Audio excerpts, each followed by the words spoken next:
Hoje não é um culto comum. Na realidade, a gente não consegue fazer culto comum aqui. A gente não consegue gerar algo comum. O que Deus faz aqui a cada encontro, a cada momento é bem singular. E essa noite eu acredito que não vai ser diferente. Você concorda comigo?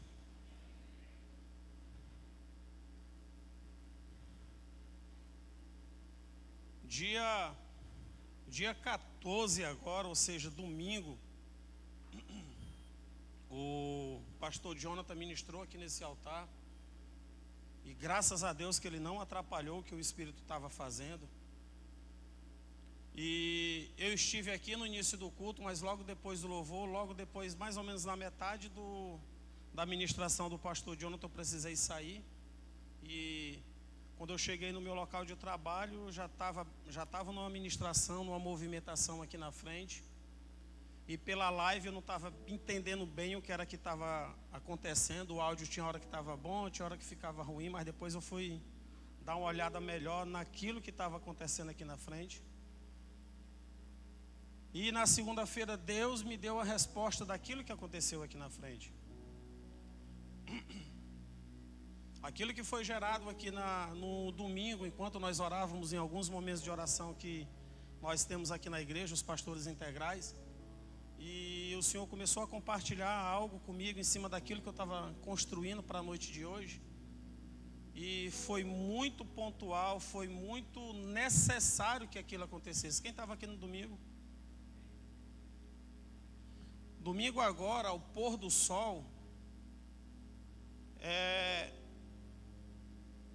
foi o final da estação da primavera. Ao pôr do sol encerrou, foi literalmente uma transição entre primavera e verão, que é a estação que nós adentramos. E a gente, periodicamente, a gente ministra acerca de tempos e estações, e eu particularmente, eu posso até lhe dizer, se você ainda é um pouco descrente em relação a isso não é misticismo. Minha família, a gente vem de raiz batista, e eu fui muito resistente em relação a essa temática de tempos e estações, 5 ministérios, a questão de entender o que é o apostolado. Principalmente esse é um dos encargos que mais aqueles que não entendem mais criticam. Não tem mais apóstolo? Tem. Mas o interessante é que quanto mais eu leio, quanto mais eu estudo, quanto mais o Senhor fala comigo, e se houver uma fagulha de descrença, Ele consegue tirar isso de mim.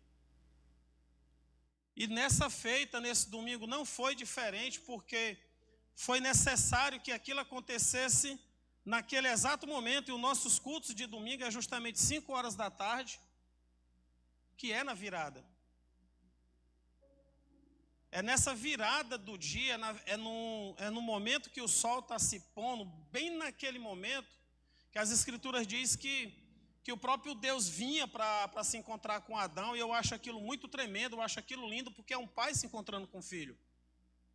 E para quem é pai, para quem é mãe, eu acredito que você curta esse momento de você pegar seu filho e você realmente sentar numa praça ou numa beirada de praia, num ambiente legal, bonito, e você ver o pôr do sol. Era isso que Deus fazia com Adão. E nesse momento de virar do dia, do pôr do sol, que para a gente aqui, infelizmente, a nossa virada de dia é meia-noite, mas já na visão judaica, na cultura judaica, no pôr do sol, terminou o dia. Não existe boa tarde, é bom dia ou boa noite, porque só existe dia e noite na visão. E o que aconteceu aqui foi praticamente, virou o dia, teve tudo aquilo que o Espírito fez para a nossa casa. Com os nossos apóstolos, com os pastores. Porque nós acabamos de sair de uma estação que, segundo as Escrituras, a primavera é uma estação de guerra. Não significa que nas outras estações não tenha guerra, tem. A gente tem guerra o ano todinho. Hoje o dia para mim foi bem complicado. Quando Paulo diz que a gente tem que se preparar para o dia mau, mas ele não te diz quando é o dia mau, Denner. Ele só diz que esteja preparado para o dia mau. mas as Escrituras não vai nos dar coordenadas de quando será esse dia mau. Mas olhe para a pessoa do seu lado e diga, mas se prepare.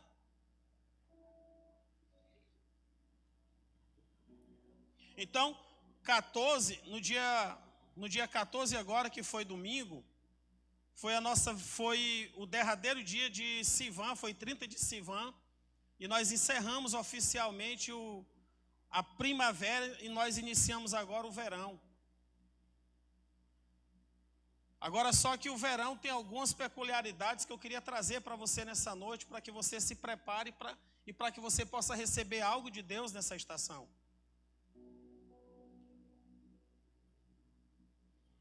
Gênesis capítulo 8, versículo 22 vai dizer o seguinte.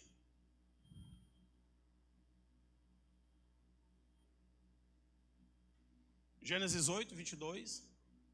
Vamos lá.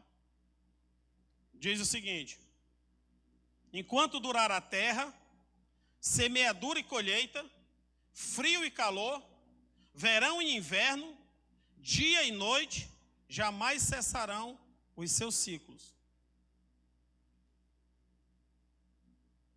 Enquanto durar a terra, semeadura e colheita, frio e calor, verão e inverno, dia e noite, jamais cessarão o seu ciclo.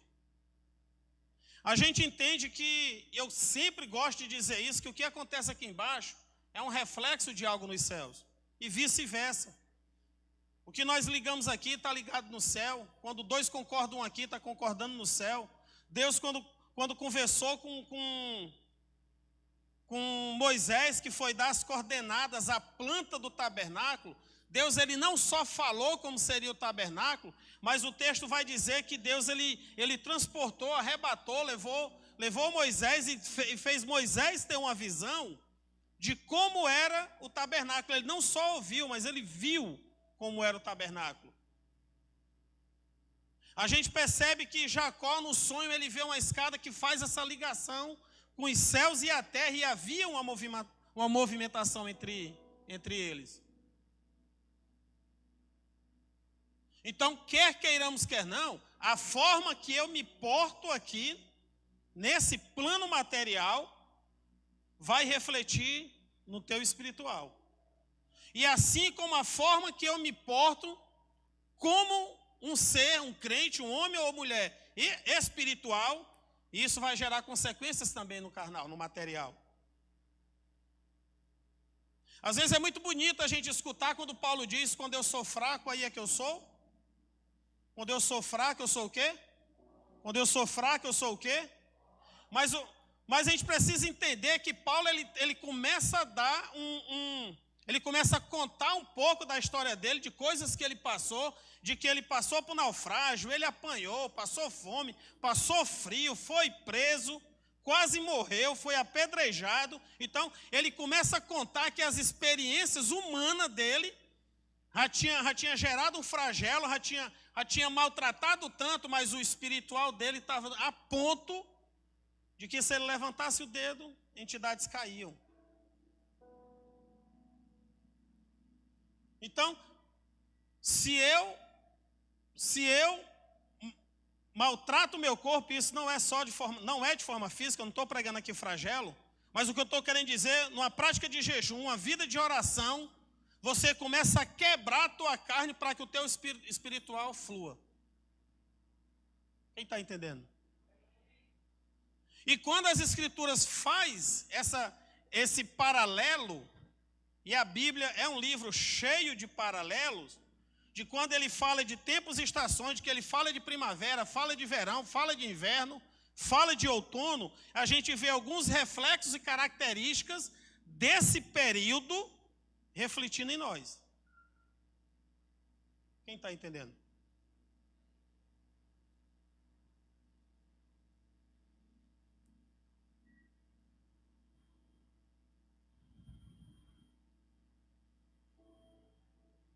É tão tremendo que, se nós prestarmos atenção na primavera, no no primeiro que começa em Nissan, o primeiro dia de Nissan, nós vamos ter o Rosh Kodesh, que seria um ano novo espiritual. Em 15 de Nissan, nós vamos ter o Pessah, que é a Páscoa. E para quem não sabe, em 14 de Iyar vai ter a segunda Páscoa. Pastor, tem uma segunda Páscoa? Tem. Deus é o Deus que Ele vai sempre te dar uma nova chance. Aqueles que não tiveram condições de cultuar, de fazer a Páscoa na data certa, por algum motivo esqueceu ou não teve condições de se organizar, Deus Ele dá a condição para que no próximo mês você faça o Pessah, porque é necessário. Agora, só que dentro da cultura judaica, isso não é só festa, isso não é só um feriado. Como muitas vezes nós agradecemos a Deus quando tem um feriado para a gente, que você não vai trabalhar, mas só que na visão e na cultura judaica a questão não é só um feriado. É você lembrar algo que Deus fez pela vida daquele povo, e por mim e por você. Tudo vai ter um significado, vai ter um paralelo. A Páscoa faz com que você reveja toda a história e tudo que Deus fez com o povo lá no Egito. Vai ter um sentido.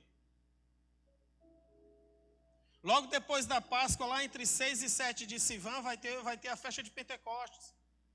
Isso tudo ainda na primavera.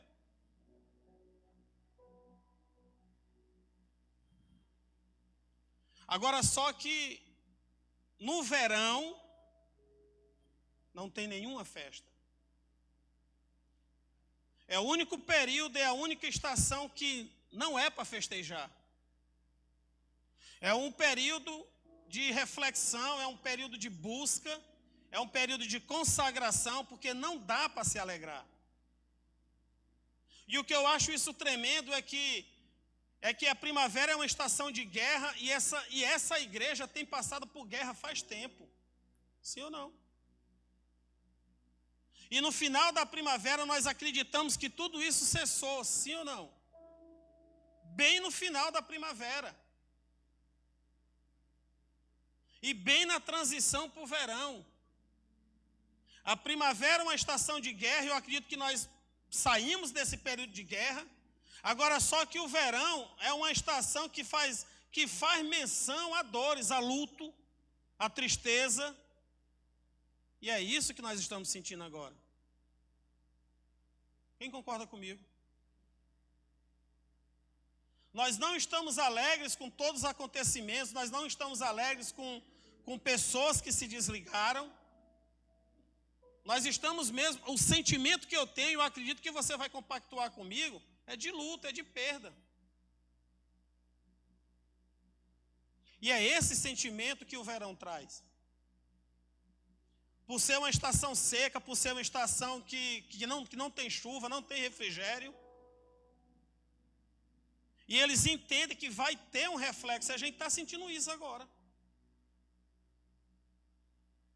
A cada estação, se você for olhar no YouTube as outras ministrações acerca de tempos e estações em outros períodos, bate correto com aquilo que a gente estava passando. Bate com aquilo com que a casa está passando. E dessa vez não é diferente.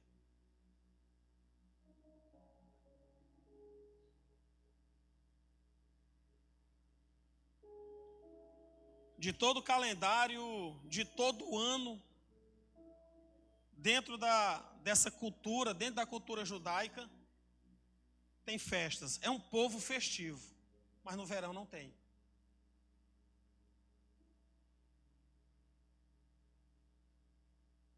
Agora, pastor, por que é que o senhor está falando, por que é que o senhor está pregando sobre isso? Porque, infelizmente, às vezes nós caminhamos mais numa cultura pagã do que em algo que é santo e sacro, por falta de entendimento. Eu não estou mistificando, eu não quero trazer um peso de responsabilidade sobre questão de festa, essas coisas, mas é trazer um entendimento daquilo que representa cada festa.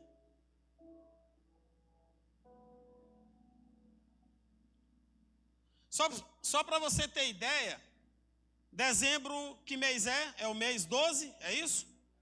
Mas dezembro significa 10, não significa 12. Na realidade, o 11 é janeiro e o 12 é fevereiro. Só que o Gregório fez isso no calendário, ele deu uma puxada. Aliás, ele rodou para cá. Aquilo que era 10, ele puxou lá para o 12. E nós, quer queiramos, quer não, nós acabamos caminhando num calendário completamente desordenado de algo que Deus preparou para a gente.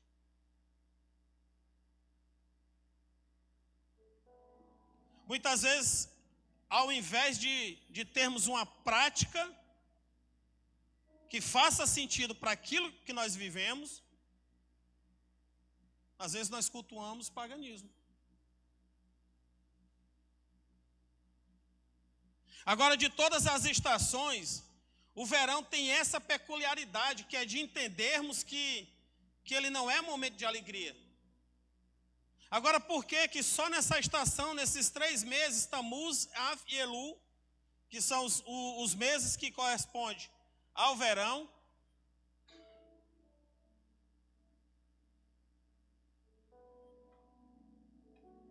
não tem festa? De forma alguma vai ter festa. Na realidade, no dia 17 de Tamuz, o que o povo faz é um jejum de 21 dias. Para se preparar para aquilo que vem. Em todas as festas tem banquete, mas no início, no mês de Tamuz, no início do verão, jejum. 21 dias.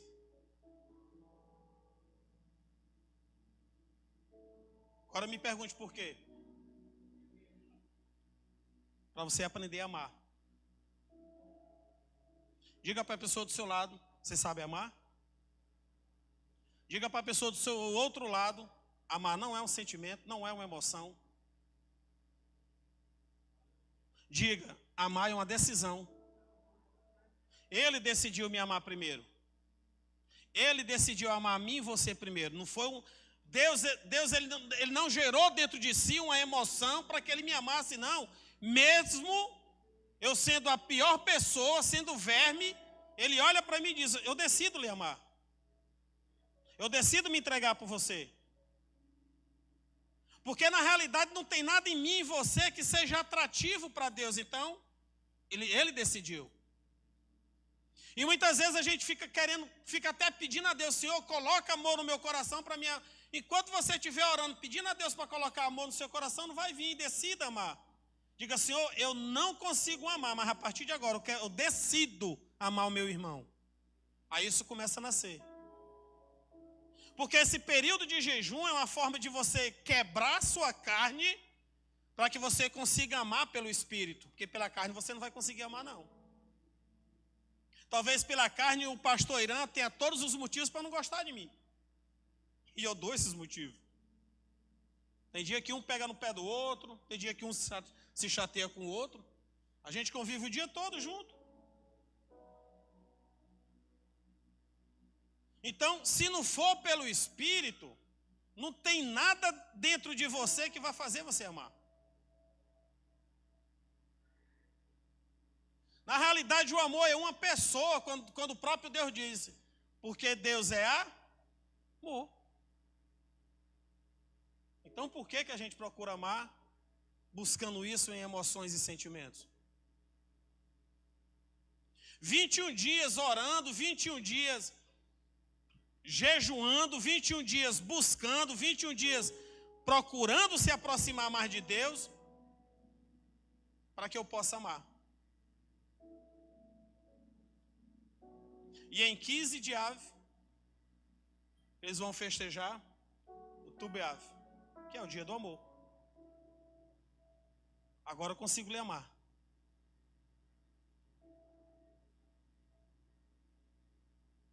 Olhe para você mesmo, eu não vou pedir para você olhar para ninguém, mas olhe para você mesmo. Olhe para dentro de si, procura fazer aquele raio-x. Busca quem você precisa amar. Por favor, faz isso.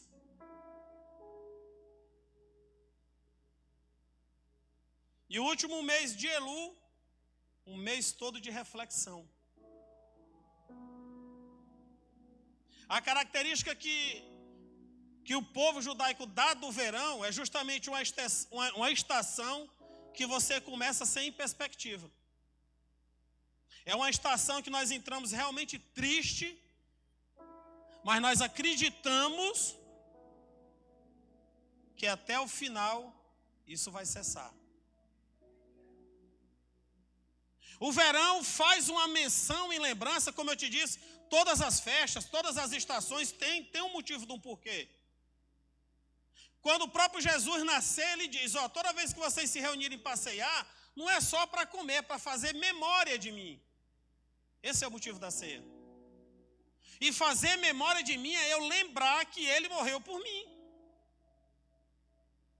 Eu costumo dizer que a cerimônia de ceia é um velório mesmo, de você lembrar que alguém morreu por você, mas lembrar também que ela ressuscitou.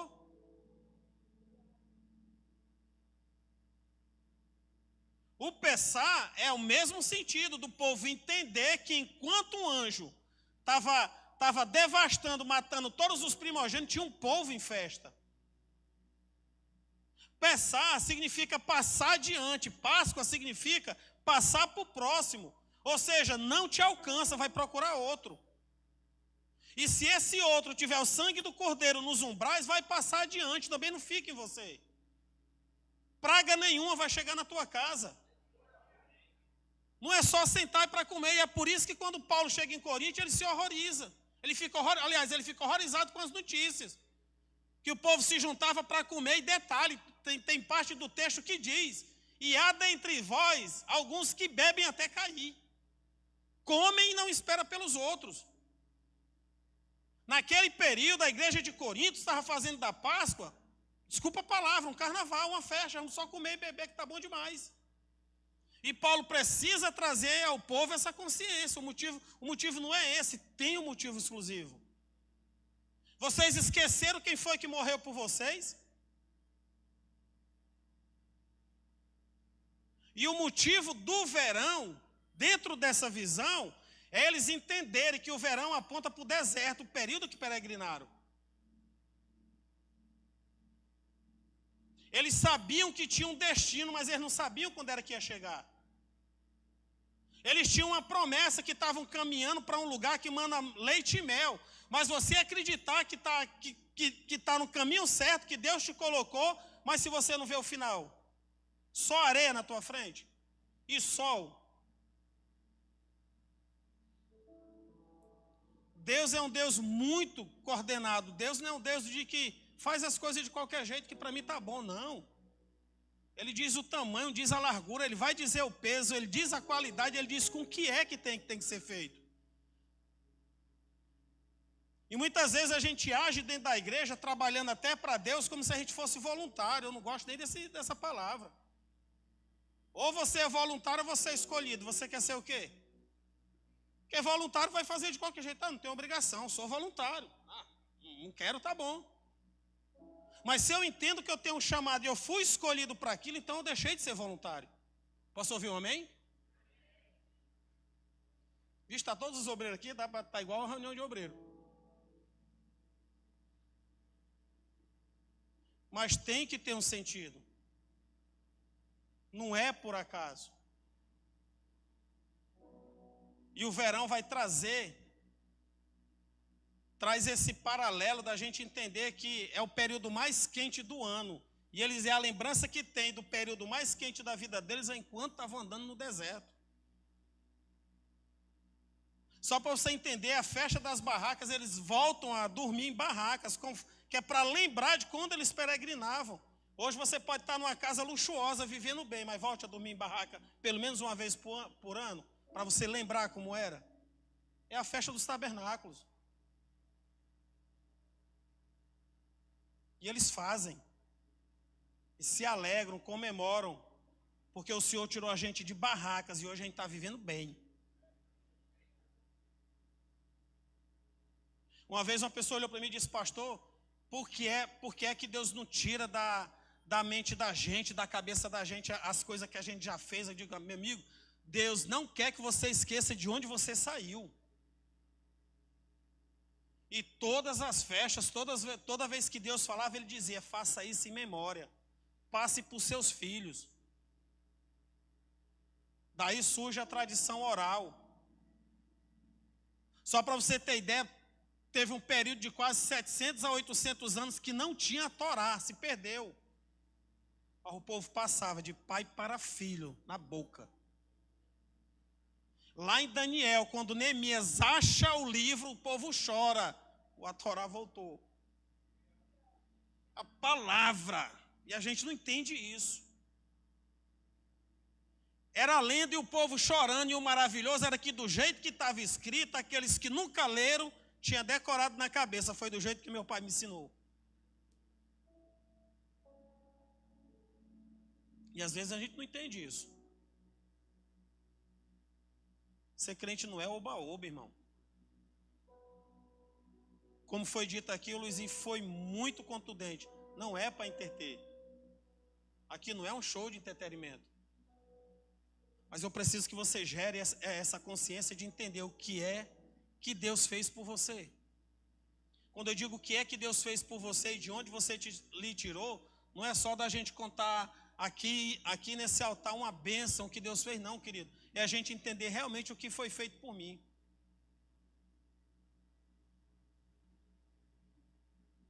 Agora, essa é uma estação propícia para buscar o Senhor.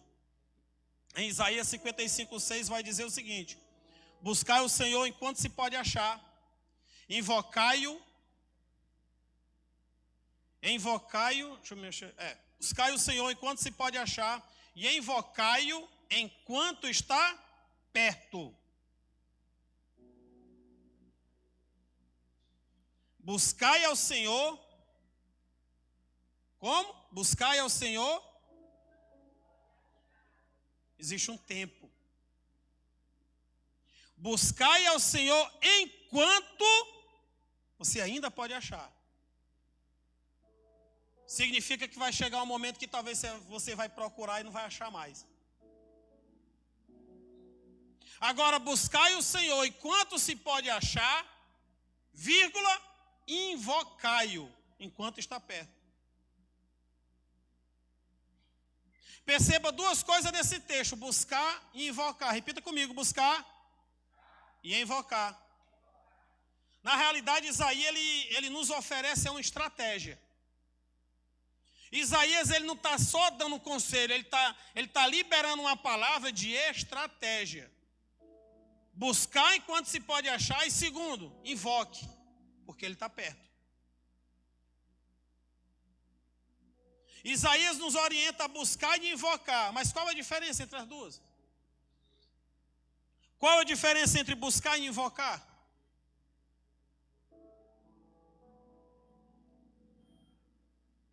Buscar, deixa eu ler na íntegra: ato de esforçar-se por achar ou descobrir algo, alguém ou alguma coisa. Examinar minuciosamente, investigar, pesquisar, esquadrilhar, garimpar, cavar e por aí vai, afim.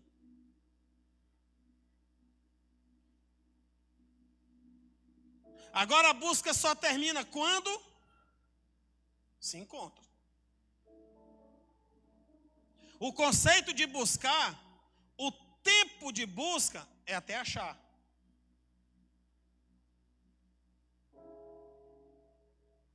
Buscar até achar. Lembra da parábola da dracma perdida? Eu acho que é Lucas 15, lá pelo versículo 8. Você lembra como é o processo daquela mulher? O texto vai dizer que ela perdeu algo que valia, uma dracma. Tinha muito valor, amém? O texto vai dizer que para ela achar, ela primeiro faz o quê? Arruma a casa. Bota tudo em ordem, para ela poder achar. Terceiro, ela procura diligentemente, ou seja, ela não desiste. Eu tenho que achar. E quando acha, se alegra.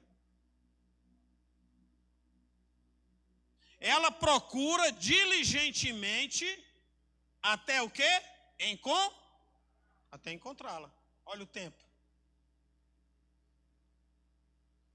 Pega no ombro da pessoa assim do seu lado, não olha nem para ela não, quero só que você pegue e diga assim: por que é que você já parou? Deixa Deus usar a tua boca aí. Deixa Deus te usar. Por que é que você já parou se você ainda não achou? Por que é que você já desistiu se você ainda não achou?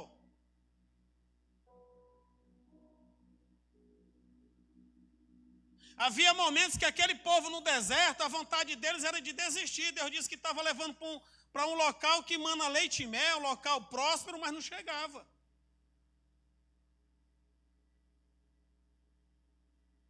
Mas só os que perseveraram chegaram no fim. E você está entre os que perseveram ou entre os que desistem? Hoje eu estou mais perguntando do que pregando. Aonde você se enquadra, eu estou entre os que perseveram, os que vão procurar diligentemente, acende luz, arrumo minha casa para encontrar. Olha para mim, deixa eu te contar uma coisa. Você sabe por que é que talvez você ainda não encontrou? Me pergunte, por favor, eu quero ouvir você me perguntar. Boa. Porque você está procurando algo sem arrumar a sua casa. Bateu aí?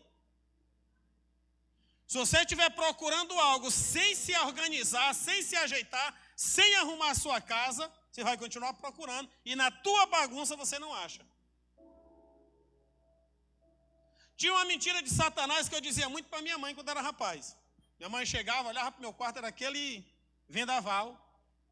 Alguém está se identificando? Não, isto é não. Hein? Só que eu saía para o colégio, quando eu voltava, parece que era outro quarto. A minha mãe tinha entrado, tinha arrumado tudo. Vocês passam por isso, alguns jovens? Ou já passaram? Né? Você chega, parece que entrou na casa errada. Agora só que às vezes eu olhava para aquilo tudo, arrumava e dizia: mãe, por que foi que você mexeu no meu quarto? Não é assim que jovem diz? Porque estava desarrumado. Não, mas na minha bagunça está a minha organização. Vai nessa, bichão. Não, mas na minha bagunça eu sei cadê minhas coisas. É não, meu querido, é porque você já está tão perdido quanto o seu quarto. É por isso que você se identifica com o quarto perdido, com tudo desarrumado.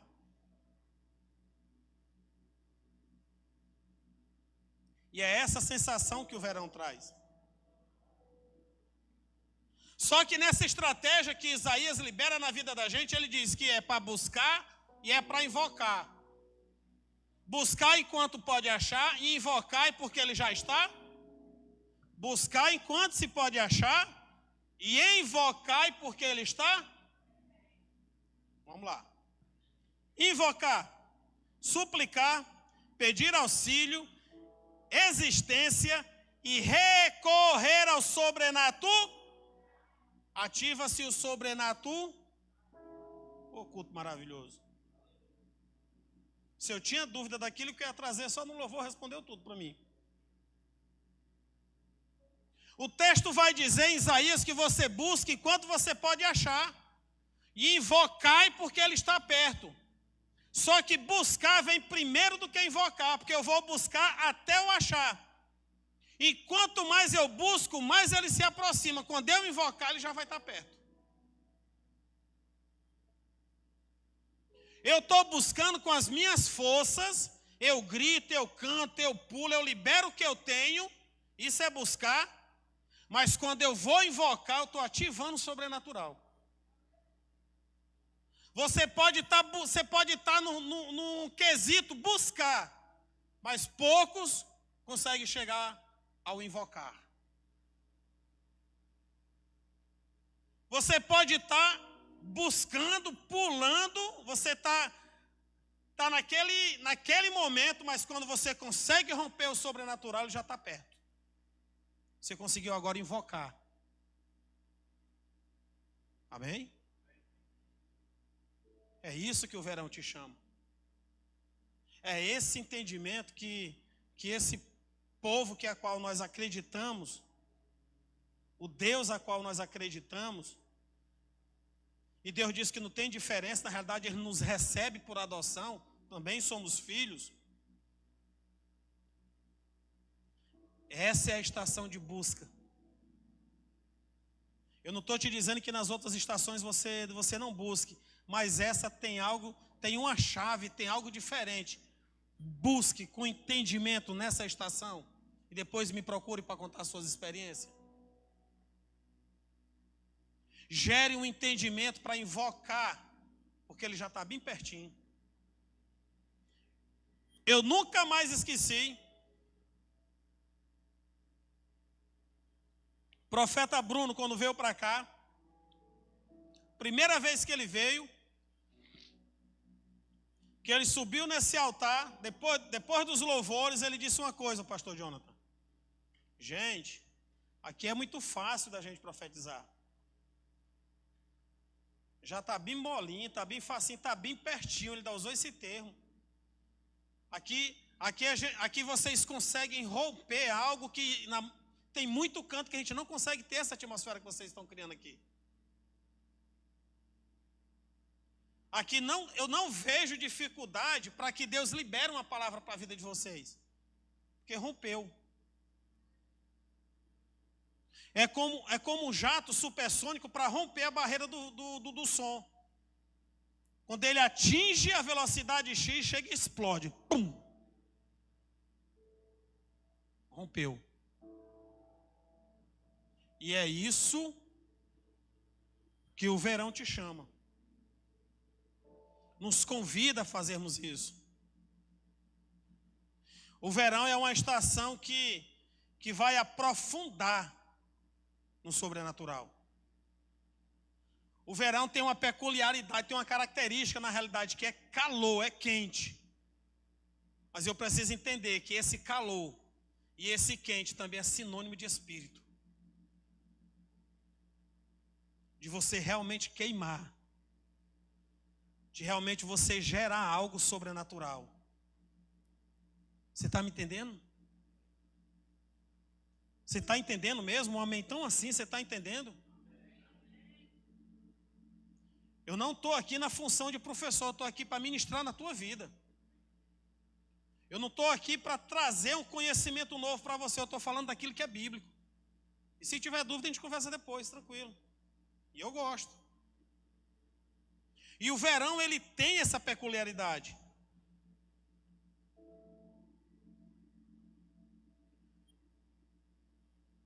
Agora o verão também aponta muito para a família. Para casa.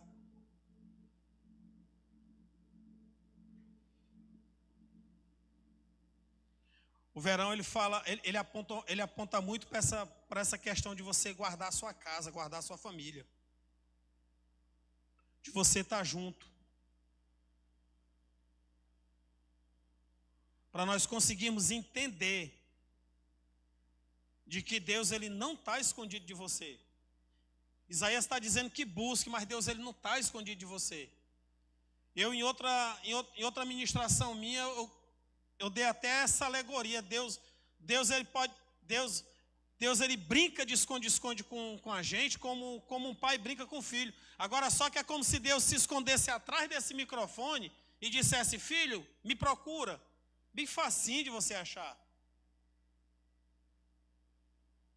Ele diz, me busque, me procure, mas Deus ele não está numa condição de que você não o alcance. Você sabe qual é a distância de você para Deus? Só ajoelhar. Uma oração. Cara no pó. Essa é a distância. Ah, pastor, porque Deus parece que está distante de mim. Está quanto tempo que você não ora? A pergunta é essa, está distante? Há quanto tempo você não ora? Não, pastor, eu oro todo dia, que eu vi uma pessoa me dizer isso. Eu disse, você ora todo dia ou você reza todo dia? Ele disse, que é isso, pastor, eu oro. Eu digo, não, quando eu estou dizendo reza, eu não estou dizendo que você está usando a liturgia católica, não, estou dizendo que é reza. Porque tem certas orações nossas, Aline, que parece reza. Já é aquela mesma coisa, todo dia. Deus não precisa ser nem onisciente para saber o que é que o Irã vai orar, porque já é a mesma coisa. Talvez até minha mulher já saiba até qual é a oração do Rogério. Ou seja, virou uma reza. Quando eu digo reza de crente, é porque a oração dele não muda mais, a letra. Parece que ele escreveu e vai ler a mesma coisa todo dia. De manhã quando sai é a mesma coisa. Se chegar é a mesma coisa. Virou uma reza. Já que oração é uma conversa entre duas ou mais pessoas, imagina você conversar com uma pessoa que ela só fala a mesma coisa. Amém? Como é que está a tua oração? Como é que está a minha oração?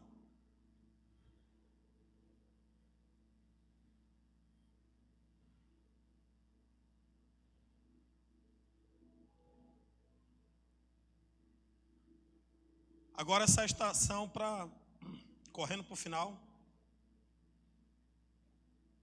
A gente entende que também existem palavras de bênção que são liberadas também sobre essa estação. Como eu falei, essa estação ela vem em 3 meses, que é Tamuz, Av e Elu. E esses meses também aponta para um patriarca, vai apontar para um dos 12 filhos, dos 12. E a gente percebe que Tamuz ele vai apontar para Rubem, Av vai apontar para Simeão e Elu vai apontar para Gade. Lá em Gênesis, acho que 48, 49, é 1 ou 2 capítulos que é quando Jacó começa a liberar a bênção sobre os seus filhos, porque já está perto da morte dele, ele já está idoso. Ele começa a chamar de um por um e começa a liberar uma palavra sobre cada um. E eles entendem, e eu quero acreditar nisso, que as palavras que foram liberadas sobre cada filho, sobre cada um daqueles príncipes, cada um daqueles patriarcas, vai repousar sobre o mês. É uma bênção liberada para aquele mês. E eu tomo posse disso. Você não toma? Mas quando eu leio, o que eu lembro de que é esse mês, eu tomo posse. E para essa estação também tem palavras. E essa estação é considerada uma estação tanto pesada, não tem muita motivação para se alegrar. E quando você vai ver também um pouco da história de cada um desses patriarcas, desses príncipes, a gente percebe que realmente não dá para se alegrar. Rubem que Tamuz aponta para Rubem, o texto vai dizer que ele se deita com uma das concubinas do seu pai. E por conta disso o pai remove dele em oração a primogenitura. E libera depois sobre a vida de José. Quando a gente chega que vai ver um pouquinho da conduta de Simeão e Levi eram irmãos. Só que eles também tinham uma irmã que era Diná, e essa irmã foi visitar um povoado e lá ela foi estrupada, ela foi violentada. Não tem outra palavra para dizer. Só que o filho do rei acho que é Siquém, daquela localidade, ele se apaixona pela garota. E ele chega para o pai dele e diz: pai, eu estou apaixonado por ela e eu quero casar com ela. Só que quando a notícia chega em casa, chega no arraial que a filha tinha sido abusada, Simeão e Levi, que eram irmãos, e os dois eram bem temperamentais. O texto vai dizer que eles eram muito bons com espada, eram bons estrategistas. E na conversa de Jacó com o rei de Siquém, Jacó diz: eu recebo vocês da família, eu aceito o casamento, mas todos os homens vão ter que ser circuncidados. E o povo todo aceitou, porque o povo queria que aquilo fosse resolvido. E todo o povo de Siquém foi circuncidado, foram operados. Aí Simeão e Levi aproveitam essa deixa, invadem a região e matam todos os homens. Cometem uma chacina. E por conta disso, o pai, quando vai orar, ele diz: eu não compactuei com isso. Eu não liberei vocês para fazerem isso. E por conta da espada, vocês vão viver também de forma perigosa. E eles viveram. Mas os maiores generais de toda a história, a maioria veio da tribo de e Simeão. Tem até uma história que diz que isso aconteceu com Simeão e com Levi. Aí lá na frente a gente vê Deus chamando a tribo de Levi para ser a tribo sacerdotal. Aí eu vi um comentário de um rabino que disse que Deus teve essa conduta de chamar a tribo de Levi para ser a tribo sacerdotal, porque as duas tribos eram tão tempestuosas que Deus chamou uma para se consagrar mais. Rapaz, chamar logo esse rapaz aqui para ser pastor, para ser crente, porque esse aqui é perigoso. Mas quando chega em Gade, que é o final do mês, que é o último mês, o texto vai dizer que o pai, quando vai orar por Gade, ele diz: Gade, tu vai ser perseguido. Você consegue entender a construção dessas três histórias? O pai olha para Gade e diz: Gade, você vai ser perseguido pelos seus inimigos. Pessoas vão armar emboscadas contra você, vão tentar te levar para situações. Mas eu te digo uma coisa: quando eles pensarem que vão te derrubar, é você que vai agarrar eles pelo calcanhar. Porque você é inteligente, você é forte. E é sobre isso que eu queria que você se levantasse agora. Porque dentro de toda essa construção, fique de pé. Estão estáticos aí, estão colados? Quem foi que passou a colar nas cadeiras?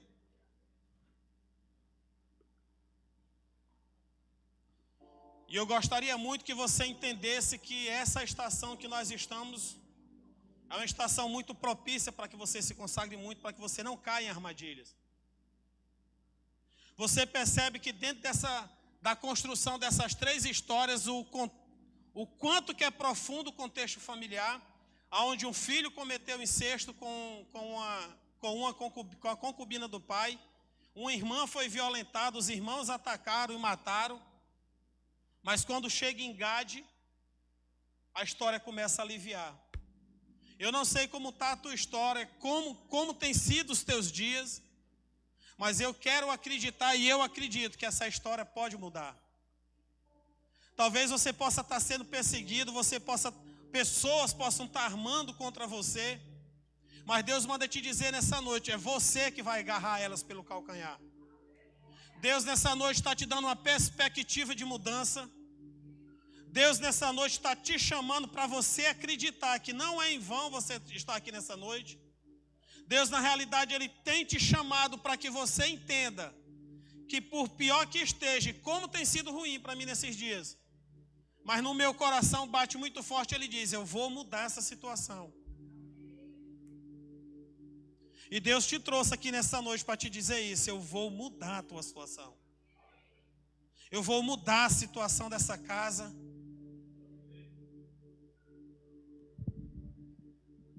E eu gostaria que você fechasse os seus olhos um pouquinho. Você começasse a colocar em uma balança, a pesar as tuas lágrimas, aquilo que tem te machucado, aquilo que tem te maltratado. Nós entendemos que esse início de verão, o sentimento é realmente de velório. E talvez a tua sensação ultimamente tenha sido essa, de perda. Mas o Senhor manda dizer, assim como Ele disse para aquele povo: fui eu, o Senhor Deus, que tirou vocês do Egito e levei vocês para habitar em uma terra que mana leite e mel. O Senhor nessa noite manda te dizer que Ele vai te transportar, de que Ele vai te elevar dessa situação para outra mais próspera, para outra de melhor condição. O salmista vai dizer que o Senhor pega aquele que está no monturo, acabado, e faz ele sentar no meio de príncipes. Ei, meu querido, talvez nessa noite você possa estar sentado em meio a um monturo, sem expectativa nenhuma, mas o Senhor manda te dizer: eu ainda posso fazer de você um príncipe. E eu quero te desafiar nessa noite, não é só um apelo. Eu quero te desafiar nessa noite a você iniciar essa estação, o verão, não cabisbaixo, não derrubado, não acabado, mas entendendo que o Senhor vai mudar essa situação, vai mudar a tua situação. Agora você precisa romper o sobrenatural. de forma carnal, me desculpe, mas só vai piorar. Se você não entender o que está sendo pregado aqui nessa noite, me desculpe, eu não estou te amaldiçoando, mas só vai piorar. Busque ao Senhor enquanto se pode achar. E invoque porque Ele está perto. Então vem para frente invocar. Só aqueles que querem romper, só aqueles que entendem. Você já buscou, mas nessa noite o Senhor quer arrumar a tua casa. Você pode estar dentro de casa feito barata tonta, mas o Senhor manda te dizer, eu preciso arrumar a tua casa. Sai do teu lugar e vem para cá, o local é esse. Eu não estou te chamando para uma movimentação qualquer nesse altar. Eu não estou te chamando para ser mais um aqui nesse altar. Eu estou chamando os que entendem. Eu estou chamando aqueles que compreenderam. O Senhor vai mudar.